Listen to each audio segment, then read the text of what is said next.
Canadians are being told that wind and solar are unreliable, expensive, and even dangerous to the environment. But what if every one of those claims falls apart the moment you actually look at the data?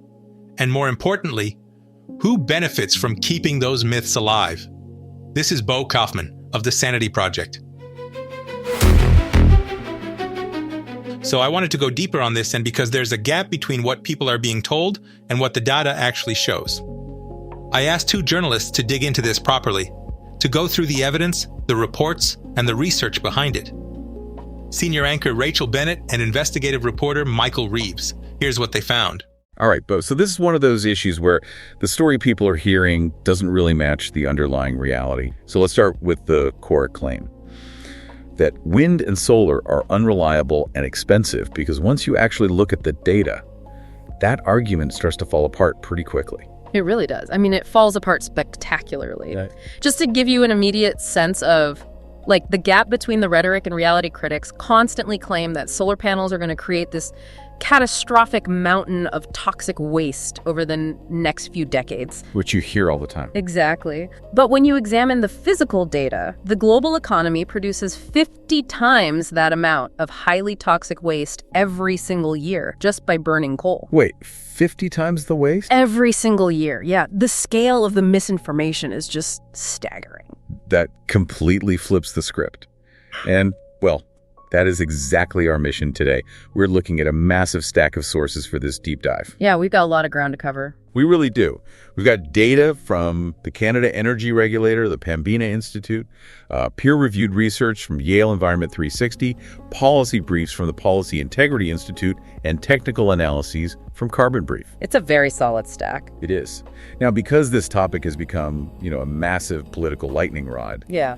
we need to set some ground rules right up front. Absolutely. We are actively ignoring the culture war today. No political platforms, no ideology. We aren't taking any sides. Right, we're just looking at the source material. Exactly. Yeah. We are simply taking the math, the physics, and the economics of the grid to see what is genuinely happening when you flip a light switch. I think the most grounding place to start is by looking at the physical grid that is already operating around us right now. Because the prevailing narrative often frames the clean energy transition as this terrifying, unproven experiment that we're all being dragged into. Right, like it's some sci-fi future. Yeah. But the data from the Canada Energy Regulator tells a completely different story.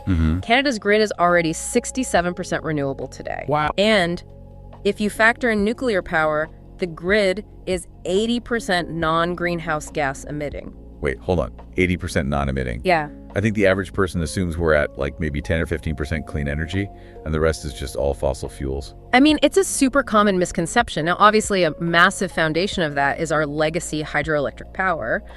But the actual growth engines right now, the things moving the needle, are wind and solar. Which are growing incredibly fast, right? Astonishingly fast. Between 2010 and 2023, wind generation in Canada grew by 364%. Oh, wow. And solar grew 40-fold in that same period. In 2025 alone, Canada added roughly a gigawatt of wind, solar, and storage capacity.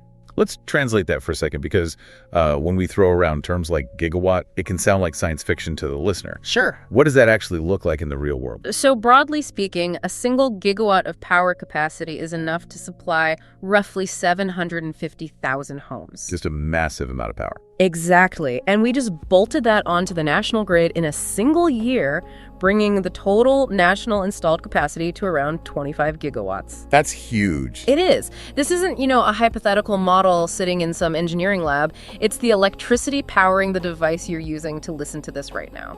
Which really makes the central criticism so baffling.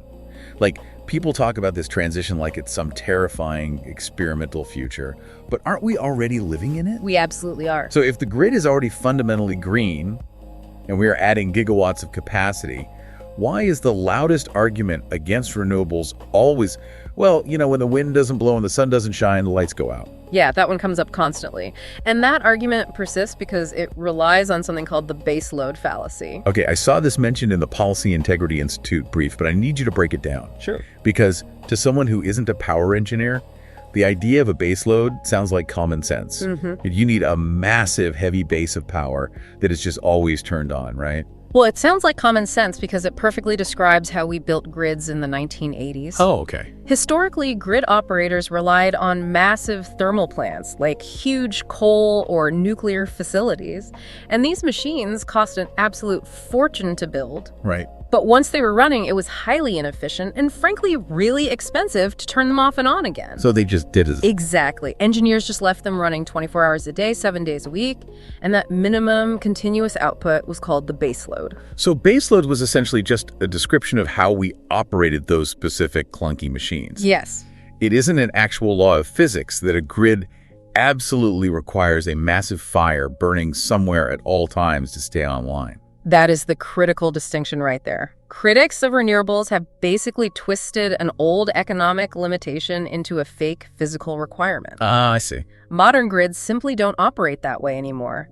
Today, grid reliability is about matching supply and demand dynamically. I'm trying to picture how that works in practice. Yeah. Is it kind of like the shift from old landline telephones to cellular networks? That's actually a really good way to think about it. Because with a landline, you had this massive continuous physical wire connecting two places. But today, a cell network routes your call dynamically across a dozen different towers, invisible to you, and the connection's actually stronger and handles way more data. Exactly. Think about what happens when one of those cell towers goes down. Your phone instantly connects to another one, and your call doesn't drop. Right.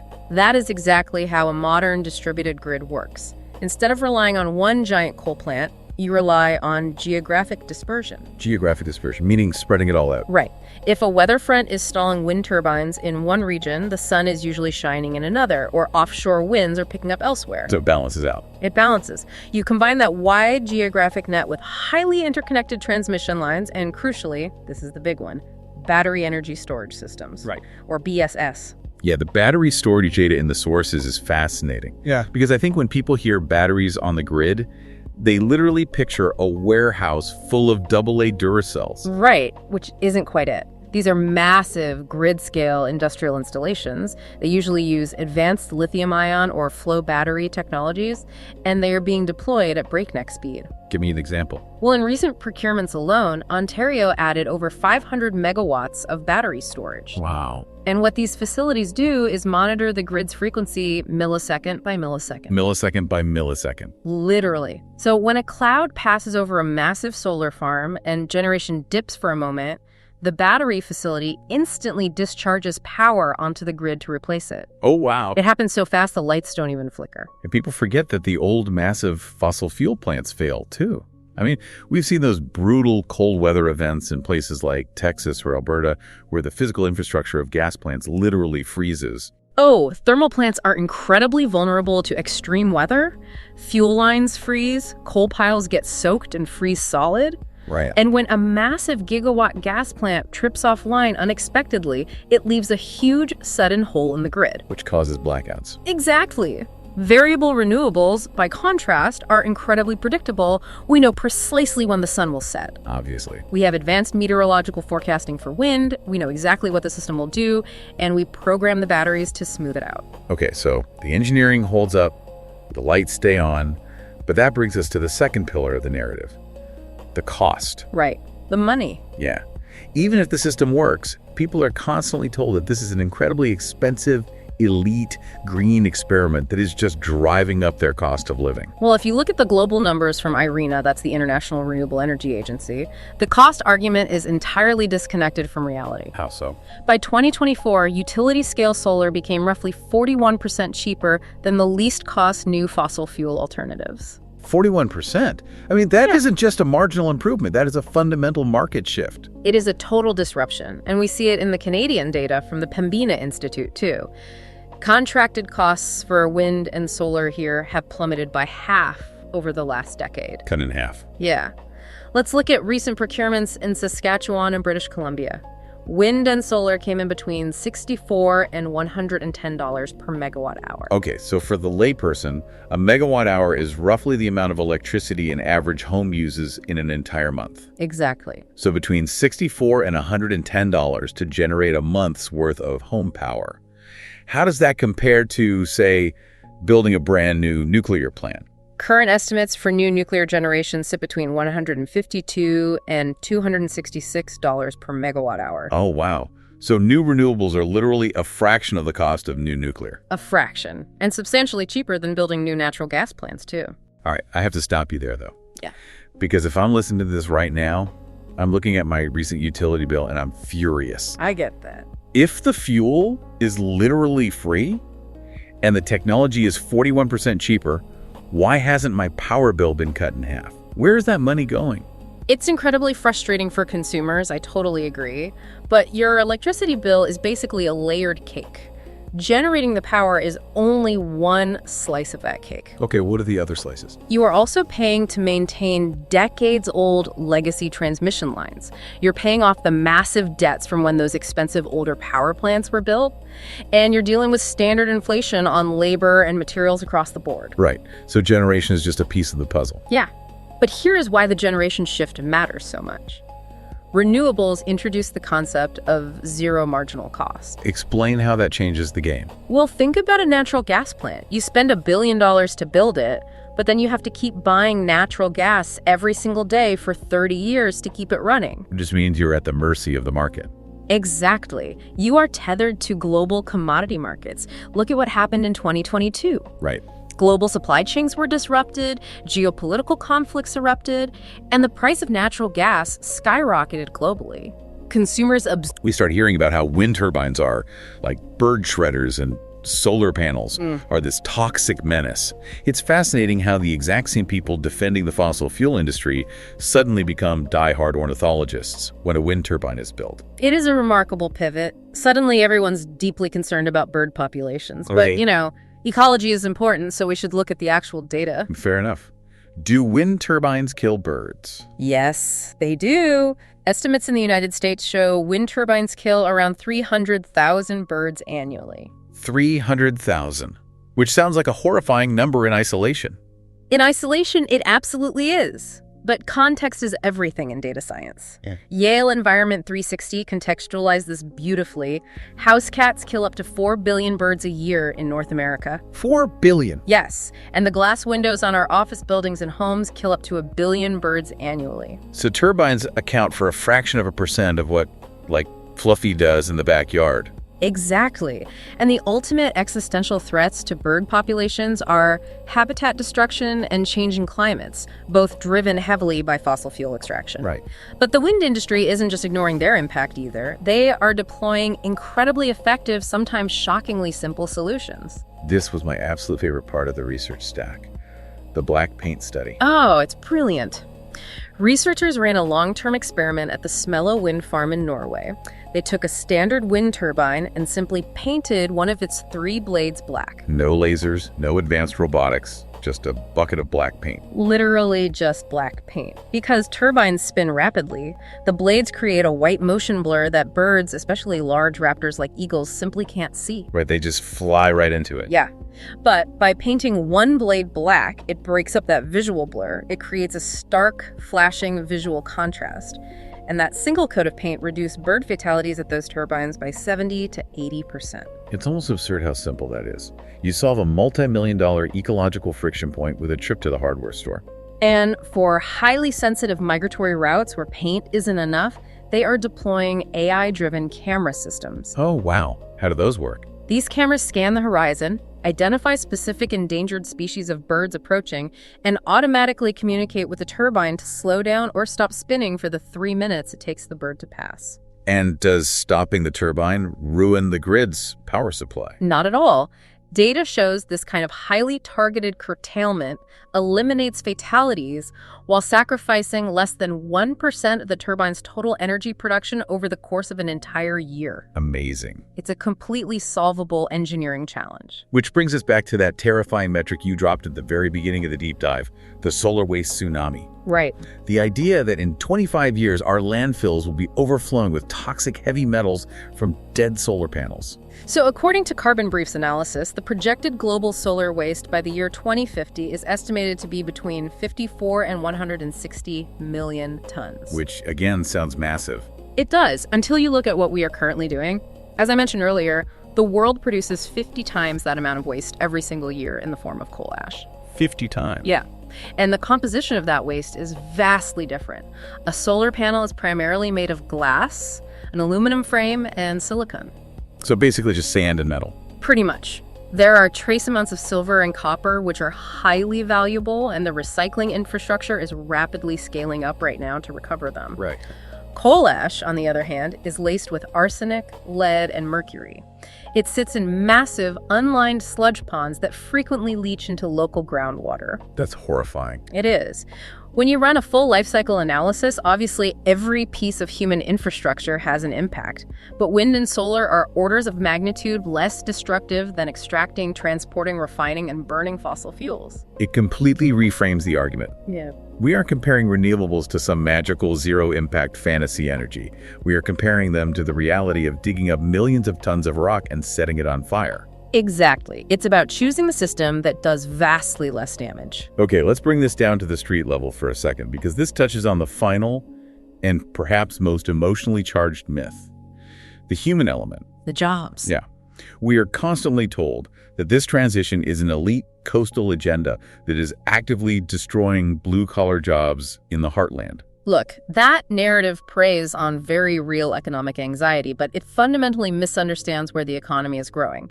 The clean electricity sector is an absolute powerhouse for job creation. What do the numbers say? From 2019 to 2022, clean electricity jobs in Canada grew at 5.5% annually.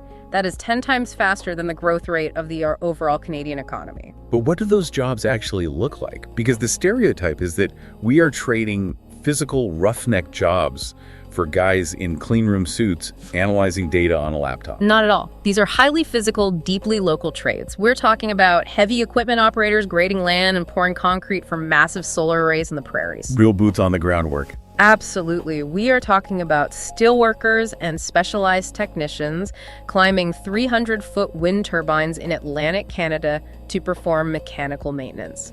We're talking about industrial electricians wiring up massive battery energy storage systems in Ontario. Wow. Natural Resources Canada projects 28,000 new clean electricity job openings by 2028 alone. But what happens to the workers in the fossil fuel industry, though? I mean, their anxiety about being left behind is totally valid. It is entirely valid. But we have to separate two different economic forces here. The decline in fossil fuel employment is an ongoing reality driven by intense automation within the oil and gas sector, fluctuating global market demand, and the simple reality that oil and gas reserves become harder and more expensive to extract over time. So that decline is happening anyway. Yes. The renewable sector isn't the force destroying those jobs, it is the lifeboat. It's the new industrial base. Precisely. If you are a pipe fitter, a welder, or a high-voltage electrician currently working in the oil patch, your physical skills translate almost perfectly to building geothermal plants, grid infrastructure, and utility-scale renewables. That makes a lot of sense. It is offering a transition into an industry that is mathematically guaranteed to grow for the rest of the century. So, stepping back and looking at this entire landscape, we started by looking at a very specific, very loud narrative. The story that wind and solar are this unreliable, wildly expensive, job-killing green pipe dream. Right. And yet, when we actually map out the physical and economic reality using hard data, the truth is the exact inverse. The data leaves very little room for ambiguity. I mean, we have a grid that is already functioning cleanly. We've seen that modern distributed grids paired with rapid response battery storage completely dismantle the outdated 1980s baseload argument. Absolutely. We've seen that the technology is 41% cheaper globally and actively insulates consumers from the chaos of global fuel markets because the wind and the sun are free. Which is huge. We've put the ecological impacts into their proper scale, proving they are vastly less damaging than the status quo and highly solvable with something as simple as black paint. And we've seen that this is creating a massive boom in physical blue-collar trades. When you strip away the politics, the transition to renewables isn't some ideological crusade. It is just the most logical engineering and economic evolution available to us. And this is exactly why diving into this data matters for you, the listener. Understanding these mechanisms protects you from being manipulated by fear-based talking points. Exactly. It allows you to see past the noise and understand exactly where the economy is shifting, where the stable jobs of the future will be, and the underlying physical reality of how your home is actually powered. Which leaves us with a pretty fascinating question to consider. What's that? Well, if the data is this overwhelmingly clear, If renewables are objectively cheaper, mathematically more reliable with modern storage, and vastly cleaner, how much of our global delay in transitioning isn't about technology or economics at all? Oh, that's interesting. Are we simply dealing with a psychological barrier? Are we, as a society, just clinging to the comfort of burning things because that's how we survived the 20th century? It really makes you wonder. I mean, we've got all the data showing how the new system works seamlessly, yet we keep arguing about why we can't let go of the old one. We have the technology, the math checks out. We just have to be willing to actually look at it. So there it is. When you strip away the politics, the talking points, and the noise, what you're left with is data that tells a very different story. Not perfect, not simple, but a lot clearer than we're often led to believe. If you found this useful, follow the Sanity Project for more conversations like this, where we take the time to actually look at the evidence. If you want more facts and less fear, hit subscribe. Check out the next breakdown wherever you're listening or watching. Stay sane, Canada.